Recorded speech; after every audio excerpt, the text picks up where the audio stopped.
마가복음 6장 30절부터 33절 같이 읽겠습니다. 시작. 사도들이 예수께 모여 자기들에게 하는 것과 가진 것을 나눠같이 구하니 이르시되 너희는 따로 한적한 곳에 가서 잠깐 쉬어라 하시니 이는 오고 가는 사람이 많아 음식 먹을 겨를도 없습니다. 이에 배를 타고 따로 한적한 곳에 갈새 그들이 가는 것을 보고 많은 사람이 그들인 줄 안지라. 모든 고을로부터 도보로 그곳에 달려와 그들보다 먼저 갔더라. 아멘. 드림캠프가 아까도 우리 집사님께 잠깐 말씀을 드렸지만 아이들이 한 80명 오셨고요. 자원봉사 하시는 분들이 한 50분 오셔서, 근데 저희처럼 이렇게 좀 관심 있는 분들이 오셔서 같이 하시는 분들까지 합치면 많은 때 150명 정도. 근데 이것을 다 무료로 사역을 진행했어요. 그래서 가장 중요한 것이 뭐냐면 말씀. 어떻게 아이들에게 그 2박 3일 동안 말씀을 가르칠까. 그래서 앞에 숙소에서 집회 장소로 가는 길에 바로 정면에 수영장이 보입니다. 애들 좋아하는 아쿠아폰이라고 하는 수영장이 보여요. 밥 먹으러 가는 식당 바로 옆이 그 수영장이거든요. 이번에 말 끝나고 나서 아이들에게 바램이 있다면 글을 쓰랬더니 수영장 가고 싶어요 하더라고요. 그럼에도 불구하고 아이들이 그것 때문에 말씀을 못 듣거나 그것 때문에 아이들이 예배 듣고 흐트러지는 일들은 거의 없었습니다. 그리고 그곳에 모인 친구들 대부분은 우리 교회처럼 이렇게 주일학교 형성된 교회가 아니라 주일학교 아이들이 많지 않은 가장 적은 데는 2명, 이 목사님 자녀 오거나 4명, 5명. 우리 교회는 원래 나영이하고 정민이가 가려고 했으나 못 갔죠. 왜냐면 거기가 맥시멈 10명 이상은 안 받거든요. 그래서 갔으면 저희 교회가 최다 수가 되지 않았을까 싶어요. 근데 중요한 것은 뭐냐? 얼마나 교회 목사님들과 선생님들이 아이들에게 말씀을 가르쳐 주시냐? 나주에서 왔어요. 나주. 전라남도죠. 전라남도 나주에서 몇 시간을 걸쳐서 오시는 거예요. 몇 시간을 걸쳐서. 우리는 여기서 한 1시간 정도밖에 안 걸렸거든요. 본인들은 어떻게 아이들에게 해줄 수 있는 능력이 없고 달란트가 안 맞으니까. 그렇다고 어디만 아무데나 보내기도 그렇고 교회 형편상. 근데 거기서 그런 집회를 열어주니까 참여해서 은혜 받게 하고 하더라고요.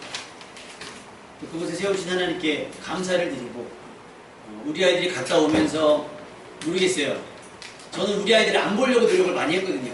이게 흩어져 있을 때 안 보려고 노력을 많이 했는데 오히려 다른 아이들이 첫날 말씀 듣고 나서 그 다음날 저녁, 그날 당일날 저녁, 그 다음날 아침, 점심 먹을 때마다 아는 척 해주고 예의 바르게 인사해주고 하니까 고맙더라고요.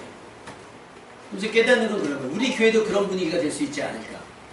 우리 교회도 우리 교회 아이들의 혹시 주변에 있는 교회들 가운데 성경학교를 못하면 우리 교회가 할 때 그 아이들 붙여서 할 수 있지는 않을까. 할렐루야. 그런 생각들 하면서 한 사람이랑 우리가 할 수 있지 않을까. 달란트도 있고 또 충성된 분들이 있고. 그러려면 여러분이 잘 되셔야 됩니다. 아멘.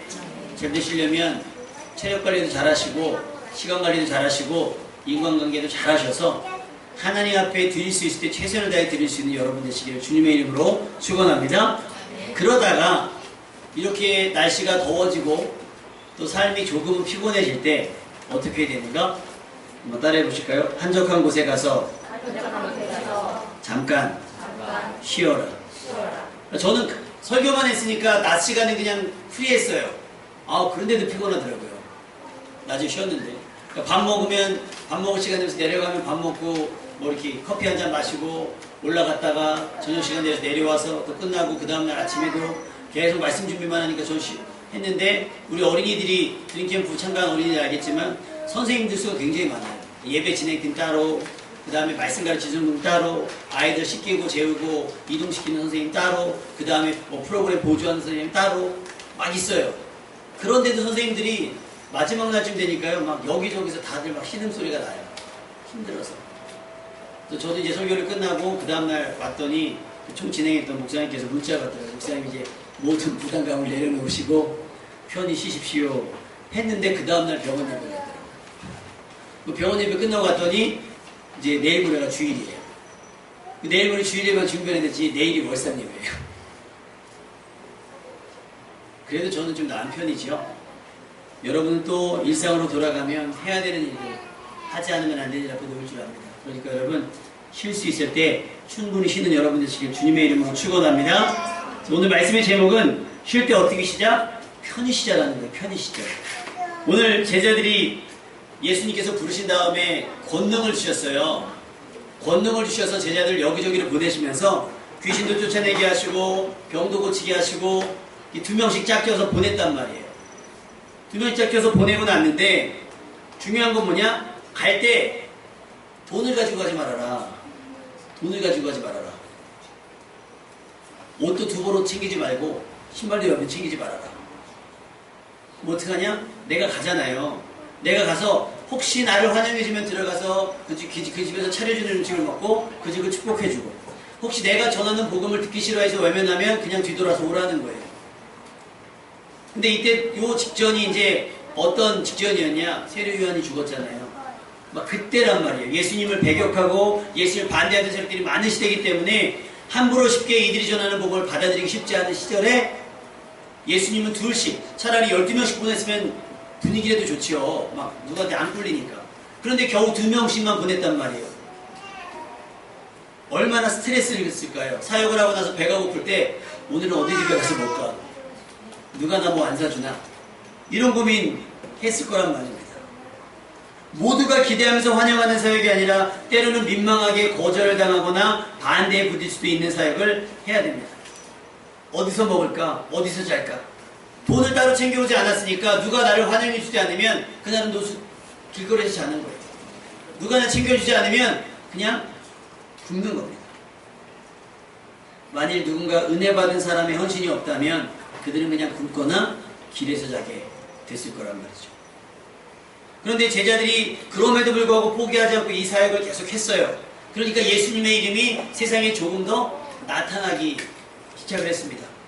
그리고 이제 거의 사역이 끝날 때쯤 사도들이 돌아와서, 오늘 본문은 사도들이 돌아와서 자기들이 행한 일들과 자기들이 어떻게 했는지를 예수님께 보고하는 과정이에요. 예수님께서 그 보고를 다 듣고 나자 그들에게 하신 첫 번째 말씀이, 따라서 할까요? 따로 한적한 곳에 가서 잠깐 쉬어라. 막 그들이 들떠있을 때 그 얼마나 신이 났겠어요. 했던 일이 많고 예수님의 이름이 자기들 때문에 드러났으니 얼마나 신이 났겠어요. 그 흥분을 가라앉히시면서 하신 말씀이 가서 쉬어라. 어디 가서? 한적한 곳에 가서 쉬어라. 예전에 뉴스에서, 우리 방송에서 여러분들 어린이들이 기억 안 날 거예요. 열심히 일한 당신 떠나라. 이런 광고가 있었습니다. 그러니까 이랬으니까 휴가 가라는 얘기예요. 휴가. 이게 자동차 광고인지 카드 광고인지 기억인데 카드 광고겠죠. 여행 가서 카드 쓰라는 거예요. 근데 제자들은 생각해보세요. 카드를 가져간 게 아니에요. 빈털터리로 갔습니다. 근데도 사역의 결과가 있으니 이들은 흥분했고 이들은 즐거워했고 이들은 기뻐했습니다. 그런 그들을 예수님께서는 이제 니네 잠깐 동안 가서 한적한 곳에 쉬라고 이야기하고 있습니다. 사람은 누구든요 일만 할 수는 없어요. 동의하시죠? 어떻게 일만 하면 삽니까? 물론 쉬기만 해서도 안 돼요. 쉬기만 해서도 안 됩니다. 창세기 3장 17절에 보면 땅이 저주를 받았기 때문에 우리가 먹고 마시기 위해서는 평생 수고해야 그 소산을 먹으리라 성경에 기록되어 있어요. 그러니까 가만히 놀고 먹을 수 있는 사람은 없습니다. 그러니까 굶지 않고 먹기 위해서는, 또 얻기 위해서는 어떤 일이든 계속 해야만 합니다. 해야만 해요. 근데 여러분은, 우리 주일학교 어린이들은 엄마 아빠 그냥 사주지요? 정민이 운동화 살 때 돈 벌어서 사요? 그냥 엄마랑 손 붙잡고 가서 사요? 내가 엄마랑 손 붙잡고 가서 살려면 엄마는 어떻게 되냐면 이 더운 날 나가서 일을 하셔야 되는 거예요. 나영이 지난번에 막 제주도 가고 그랬죠? 돈 벌어 왔어요? 아니죠? 그냥 엄마가 티켓 끊어서 방어도 주면 그냥 가죠? 그렇게 가려고 하더라도 엄마는, 아빠는 어떻게 해요?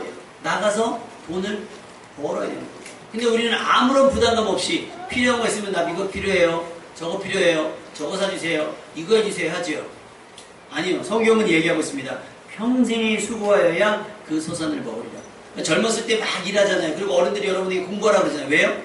평생에 할 수고를 좀 줄어드리려고 그래요. 줄어드리려고. 공부를 열심히 하면 돈 많이 벌 수 있는 가능성이 좀 높아져요. 공부를 많이 해서 내가 아는 게 많아지면 다른 사람들이 모르는 정보를 갖게 돼가지고 돈을 많이 벌 수 있게 돼요.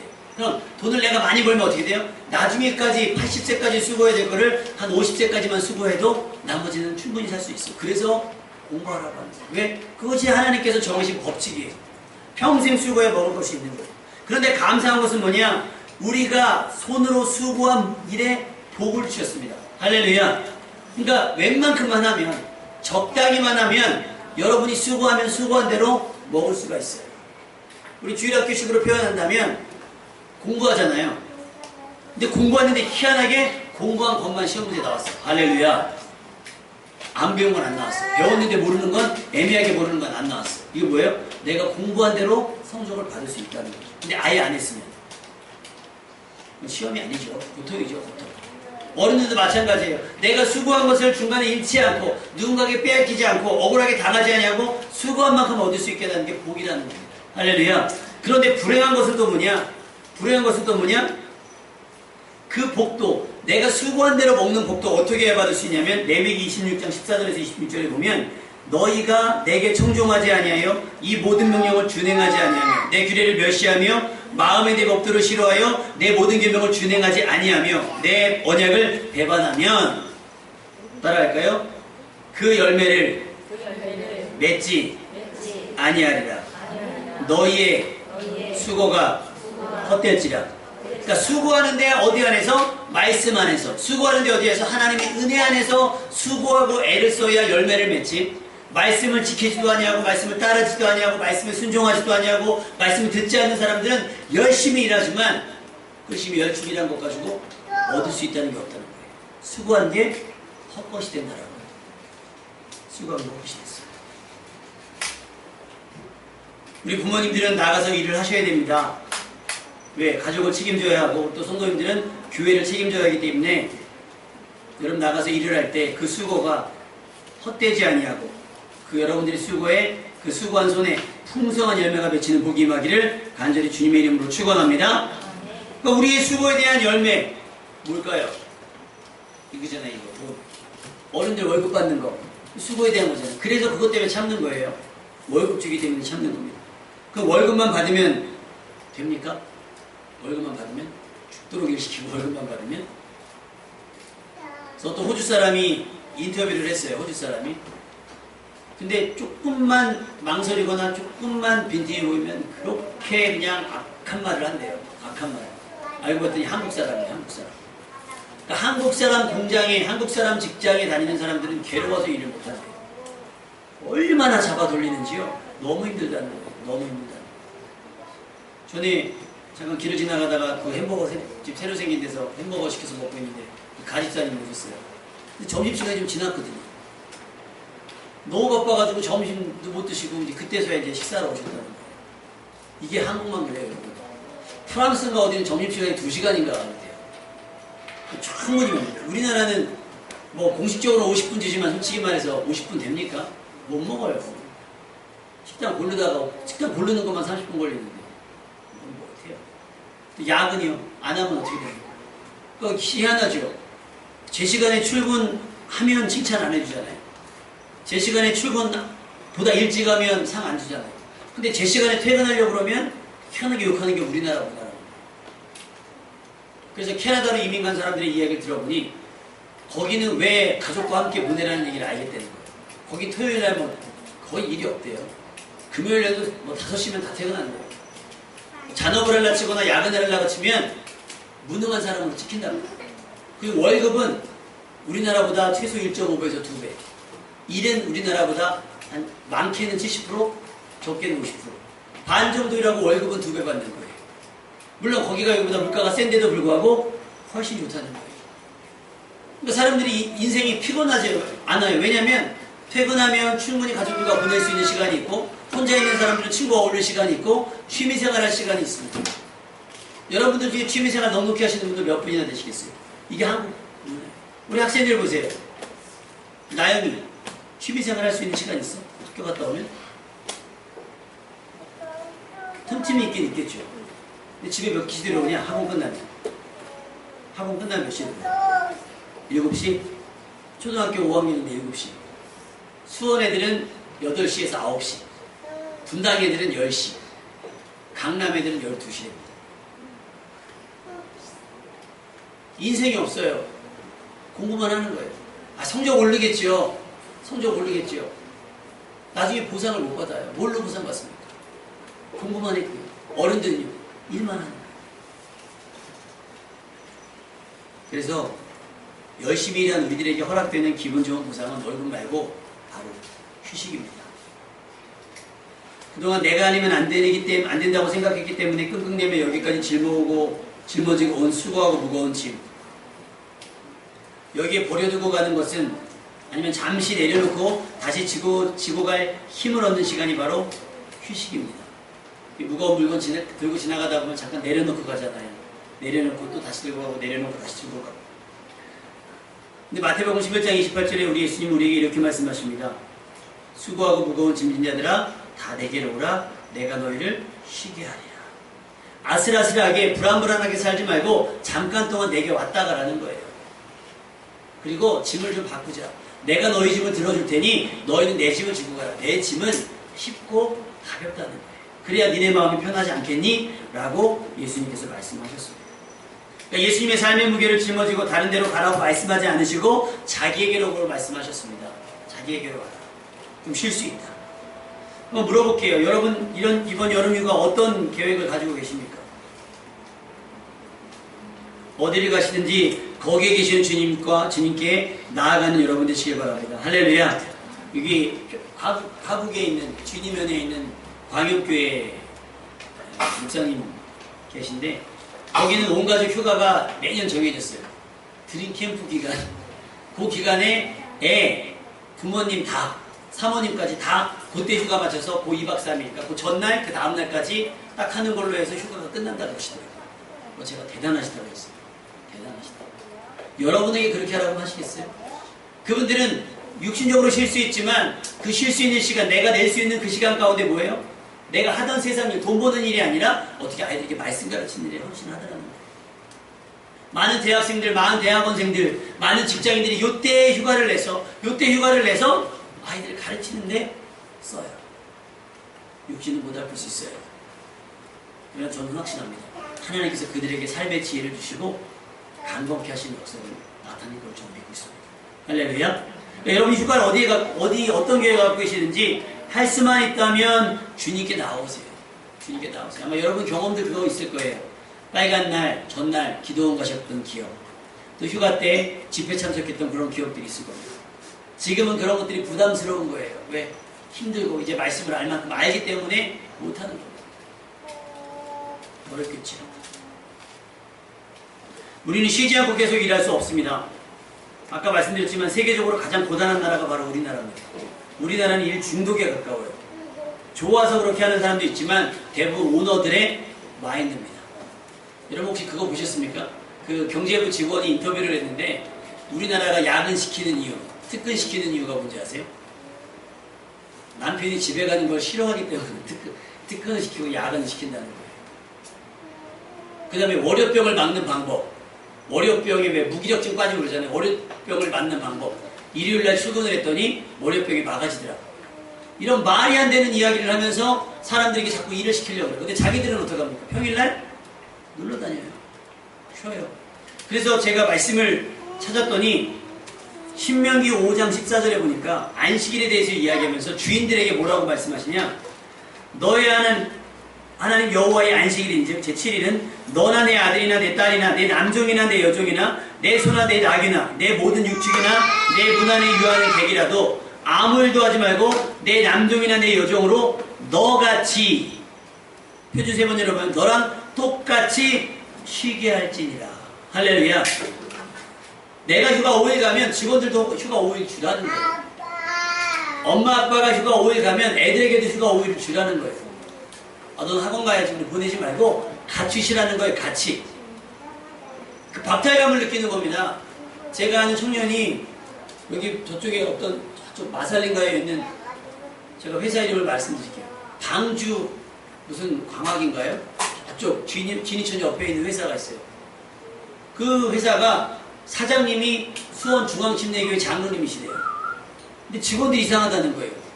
그 수원중앙침례교회가 어떤 교회인지 궁금하더라는 거예요. 그래서 우연히 제가 알게 됐는데 물어보더라고요. 중앙침례교회 어떤 교회냐고. 교단 굉장히 크고 아주 건전하고 괜찮은 거예요. 근데 사장이 이상하더라고요. 직원들 주일날 쉬질 못하게 한대요. 왜냐면 그 직원들 가운데 주일학교 교사도 있을 것이고 성가대도 있을 것이고 여전도에 임원도 있을 것이고 다 있잖아요. 교회를 섬겨야 될 이유가 있어요. 꼼짝도 못하게 한대요. 오히려 자기네 교회 부목사님 와갖고 예배드리라고 그러대요. 자기는 가고. 그러니까 사람들이 예배 드리는 걸 끔찍하게 싫어하는 거예요. 자기는 쉬고 자기는 놀면서 자기네들은 아예 회사 밖으로 나가지 못하게 한다는 거예요. 그게 어떻게 이 신명기 5장 14절의 이념과 생각과 같습니까? 다르지요. 그래서 제가 지난 몇 년간 이렇게 주보를 쫙 봤더니 2014년 본문이 오늘 거랑 똑같아요. 본문. 그리고 거기 뭐라고 써있냐면 가족 수양의 주간 이렇게 써있더라고요. 광고에. 가족 수양의 주간. 뭐냐 했더니 새벽 기도와 금요 기도회를 드리지 않고 가족끼리 좀 여가를 보내시라 보낸 거예요. 그러니까 저는 여러분 제가 쉴 때 새벽 기도 쉬잖아요. 제가 새벽 기도 교회 못 나오면 여러분 쉬라 그러잖아요. 다른 교회는 안 그래요. 담임 목사님 쉬면 부목사님 나오거나 담임 목사님 부재 중이면 장로님 나와서 예배 인도합니다. 그래서 심지어 어떤 교회는 그래요. 목사님 해외로 뭐 이렇게 집회 가거나 가시면 본인도 어쨌든 본교회 떠나시잖아요. 근데 뭐 장로님들, 권사님들, 집사님들이 뭐 미국 가서 예배 드린다 그러거나 뭐 어디 가서 제주도 가서 예배 드린다 그러면 본교회 떠나면 죽는다 그러고 뭐 본교회 떠나면 안 된다 그러고 똑같이 내가 갈 수 있으면요 장로님, 권사님, 집사님도 가실 수 있는 거예요. 제가 못 드리면 목사도 예배를 못 드리는 상황이 있을 수 있는데요. 성도들도 당연히 있을 수 있죠. 그럴 때 어떻게 하라는 거예요? 쉬라는 겁니다. 나는 안 되지만 너는 하라 그러 이거는 말이 안 통한다. 가진 자나 못 가진 자나 쉴 때는 같이 쉬라고 말씀하고 있습니다. 요즘같이 일이 많은 시대 때 안식일이 우리에게 주는 의미는 큽니다. 주인이 쉴 때 일하는 사람도 원래는 함께 쉬어야 됩니다. 그래야 그들이 숨을 돌릴 수가 있고요. 자기는 쉬면서 일하라고 하면 그 사람은 의욕도 떨어지고 상대적 박탈감 때문에 괴로워할 수밖에 없습니다. 쉬는 것, 쉬게 하는 것을 불편해하지 말고 불안해하지 맙시다. 우리가 말씀대로 살아간다면 최소한 우리가 수고한 만큼은 잃은 것 없이 빼앗기는 것 없이 얻게 하실 테니 하나님이 기대하시면서 하나님이 쉬라고 하신 날은 쉴 수 있는 여러분 되시길 주님의 이름으로 축원합니다. 그래서 주일을 지키셔야 되는 거예요. 주일은 쉬는 날입니다. 세상 사람들처럼 쉬는 날. 어디에서? 예수님께 나와서 예수님의 이름으로 내 짐을 내려놓는 게 주일입니다. 할렐루야. 이날 문 닫으면 안 되고 쉬면 안 되고 이런 마인드를 갖고 계시면 그건 하나님을 믿지 못하는 겁니다. 쉬셔야 되는 거예요. 멈춰야 돼요. 그런데 월요일부터 토요일까지는 내일 내 삶 살고 주일날 하루 쉰다고 그날을 도적질해 가요. 하나님의 시간을. 자기들은 쉰다고 하는데 그거는 주 안에서 쉬는 게 아니잖아요. 주님 바깥으로 나가는 것과 똑같습니다. 탕자와 마찬가지입니다. 여러분 시대에 주님 안에서 쉴 수 있는 여러분 되시길 주님의 이름으로 축원합니다. 주님 안에 쉬셔야지 그게 정상적인 쉼입니다. 그래서 오늘 말씀 정리하면 그렇습니다. 예수님께서 제자들에게 쉴 때 어떻게 쉬어라? 처음에 한적한 곳에 가라. 한적한 곳 어떤 곳이에요? 아무도 없는 곳입니다. 근데 여러분 쉬러 가보셨잖아요. 궁평아 언제 갔었니? 아직 안 갔어? 갈 거야? 궁평 갔다 오고 안 했어? 갈 거야? 작년에 갔을 때 사람 많았니 적었니? 많았지. 잘 쉬고 왔어? 잘 보셨지? 우리 정민이 너 방학 때 어디 가니? 에버랜드에. 꼭 에버랜드 가니? 사람 안 많아? 많아요. 걔들 그냥 뭐 타고 와요. 몇 개 안 타지만 타고 와요. 또 우리는 이렇게 쉽게 타요 그래요. 제가 신혼여행 갔을 때 놀란 게 뭐냐면 신혼여행을 많이 가야 4박 5일 요즘에 뭐 여러 시간 간다고 치지만 외국 사람이 그냥 가만히 바닷가에 앉아서 의자 펴놓고 책을 읽고 있어요. 속으로 이 사람이 해외여행 책 읽을 시간이 있어. 여기저기 돌아다녀야지. 가이드한테 물어봤어요. 저 사람은 가이드 없냐고. 저 사람 외국 사람들은 가이드 거의 없이 온다. 거의 한 달 일정으로 온대요. 그래서 그 동네에서 동네 사람들을 친해져서 그 동네 사람들 자전거 타고 다니고 오토바이 타고 다니고요. 심지어 거기서 개도 길러요. 한 달 동안.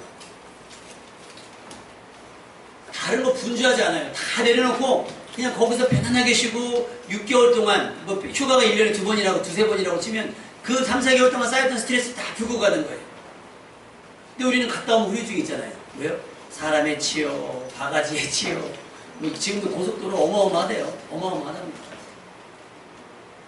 저희도 전에 뭐 취미로 이 조개 잡는 거 한다고 밤에 갔다가 올라오다가 고라니를 받는 바람에 쉬었다가 쉬러 갔다가 오는데 가서 조개도 못 잡고 오는 길에 고라니는 나한테 뛰어들어가지고 차는 뒤에 받아.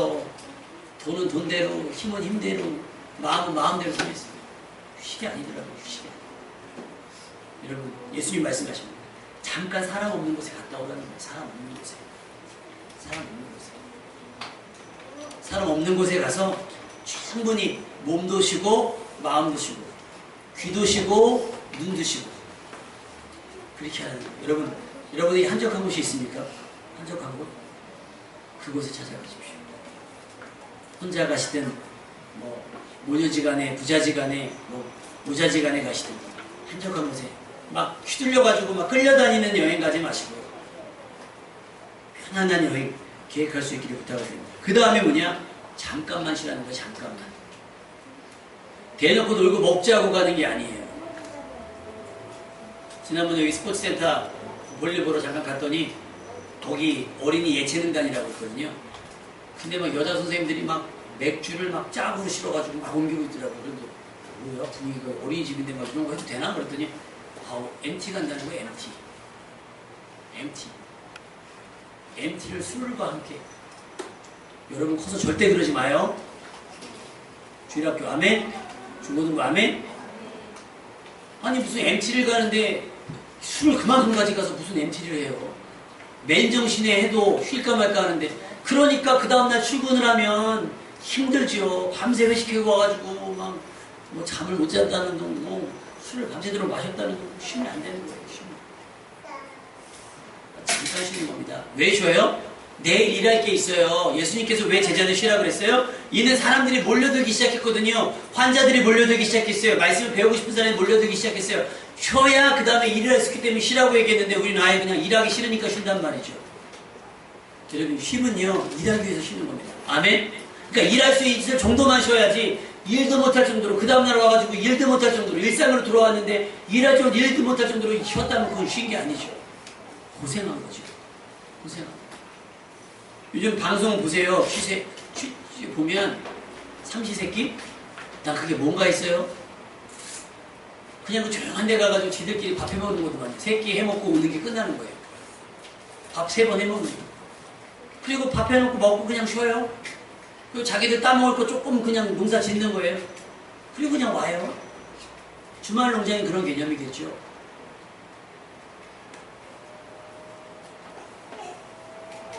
아이들 여름방학이 시작이 됐고 길지 않은 여러분의 짧은 금방 지나갈 휴가가 시작이 되었습니다. 어떻게 지내시겠습니까? 그 짧은 시간 동안 무엇보다 휴식의 목적은 다음에 해야 할 일을 준비한다는 마음으로 쉴 수 있기를 바랍니다. 물론 지금까지 해온 일에 대한 보상으로서 쉼도 있을 수 있습니다. 그러나 만일 휴식이 다음에 해야 할 일을 전제하지 않는다면 더 무리하게 될 가능성이 높습니다. 재밌는, 웃기지만 웃을 수 없는 일이 있었어요. 왜냐하면 축구선수가 골을 넣었습니다. 그럼 축구선수가 골을 넣으면 뭐하죠? 세레머니를 하잖아요. 이 친구가 골을 넣고 세레머니를 하는 이유는 골을 넣어서 좋기도 하지만 어떤 그분의 팀 분위기를 살리잖아요. 세레머니를 하다가 부상을 당해가지고 그의 경기를 남은 경기를 하나도 뛰지를 못했어요. 차라리 골을 넣지 않았으면, 골을 넣지 않고 까불지 않았으면, 지나치게 세레브레이션을 하지 않았으면 나머지 경기를 다 뛰었을 거예요. 그리고 상처도 입지 않았을 거예요. 근데 그냥 골을 넣었다라는 감격과 즐거움에 그냥 너무 지나치게 세레브레이션 하다가 부상을 입어가지고 선수생명이 끊어질 위기까지 다친 선수들이 적지 않더라고요. 여러분 휴가가 그랬으면 좋겠어요. 야 방학이다, 와 휴가다, 여기에 취해가지고 지나치다 보면 몸도 망가지고 마음도 망가지고 여러분의 삶의 패턴도 망가질 수 있어요. 남은 기간 뛰셔야죠. 2박 3일 혹은 3박 4일 짧은 기간의 휴가 기간 동안에 여러분 주님 앞에 나오셔서 짐을 벗고 예수님의 십자가 지고 따라갔으면 좋겠습니다. 그러나 한 가지 명심할 것은요. 아무리 푸른 초장 쉴만한 물가로 가서 쉰다 할지라도 그것이 하나님께 영광이 되어야 합니다. 은밀하게 아무도 보지 않는다. 아 여기 우리 교회 사람들 없네 하면서 은밀하게 저질러지는 죄악들이 굉장히 많이 있거든요. 더러움을 묻히거나 경건하지 않은 일에 참여하지 않기를 바랍니다. 그런 일들이 많다고 해요. 여러분이 아무리 한적한 곳에 간다 할지라도 그곳에 사람은 없으나 하나님은 그곳에 계실 겁니다. 할렐루야. 드림캠프만 대답해봐요. 하나님 어디 계세요? 여기. 야곱이 뭐라 그랬죠? 야곱이 우리 하나님께서 여기 계신 줄 미처 알지 못했구나. 첫날 설교가 그거였어요. 하나님 어디 계시는가? 여기. 그리고 어디 계시는가? 바다 끝에 거할지라도 거기 계세요. 여러분 휴가 어디로 갔으니 주님은 여러분과 동행하실 겁니다. 주님의 마음을 상하게 하는 일 만들지 마시고 아무쪼록 평안하고 즐겁고 행복하고 충분한 쉼이 되는 휴가를 주님과 함께 또 사랑하는 일과 함께 보내고 다음 주에는 더 건강한 모습으로 만나게 되기를 주님의 이름으로 축원합니다.